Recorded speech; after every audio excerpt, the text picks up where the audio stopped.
മലപ്പുറം പെരുവള്ളൂരിൽ മലഞ്ചരക്ക് കടയിൽ മോഷണമുണ്ടായി. 1.5 ലക്ഷത്തിലധികം വില വരുന്ന കുരുമുളകാണ് മോഷണം പോയത്. ശരീരം മുഴുവൻ മറച്ചാണ് മോഷ്ടാവ് എത്തിയത്. മോഷണത്തിന്റെ CCTV ദൃശ്യങ്ങൾ പുറത്ത്.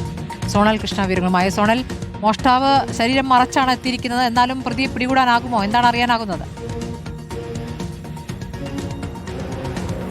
അസ്മൃതി, കഴിഞ്ഞ 27-ന് പുലർച്ചെ 3:15-നും 3:30-നും ഇടയിലാണ് പെരുവള്ളൂരിലെ ഒരു മലഞ്ചരക്ക് കടയിൽ ഈ സംഭവം നടക്കുന്നത്. അതായത് ഈ പ്രതി മോഷ്ടാവ് അങ്ങോട്ടേക്ക് എത്തുമ്പോൾ തന്നെ നമുക്ക് ദൃശ്യങ്ങളിൽ നിന്ന് വ്യക്തമായി കാണാം. ഒരു ഷീറ്റ് കൊണ്ട് ശരീരമാസകലം മറച്ച് അതിലൊളിച്ച് നിന്നുകൊണ്ടാണ് അദ്ദേഹം ഈ പൂട്ട് പൊട്ടിച്ച് കടയ്ക്കകത്തേക്ക് കയറുന്നത്. അവിടെ കുരുമുളകും പലതരത്തിലുള്ള മലഞ്ചരക്ക് സാധനങ്ങൾ ഉണ്ടായിരുന്നു. പക്ഷെ അതിൽ നിന്ന് ചാക്കിൽ നിറച്ചിരുന്ന കുരുമുളക് മാത്രമാണ് അയാൾ മോഷ്ടിച്ച് കടയ്ക്ക് പുറത്തേക്ക് പോകുന്നത്. ഏകദേശം 1.5 ലക്ഷം രൂപ വരുന്ന കുരുമുളകാണ് മോഷ്ടിച്ചത് എന്നുള്ളതാണ് നമുക്ക് ലഭിക്കുന്ന വിവരം. അന്ന് തന്നെ ആ കട ഉടമ പോലീസിൽ പരാതി നൽകിയിരുന്നു. എന്തായാലും തേഞ്ഞിപ്പാലം പോലീസ് ഈ വിഷയവുമായി ബന്ധപ്പെട്ട അന്വേഷണം ഊർജിതമാക്കിയിട്ടുണ്ട്.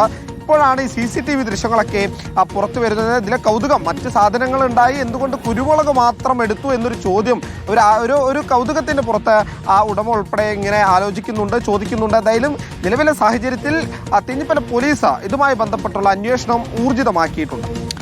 ശരി, സോണൽ കൃഷ്ണയാണ് വിവരങ്ങൾ നൽകിയത്.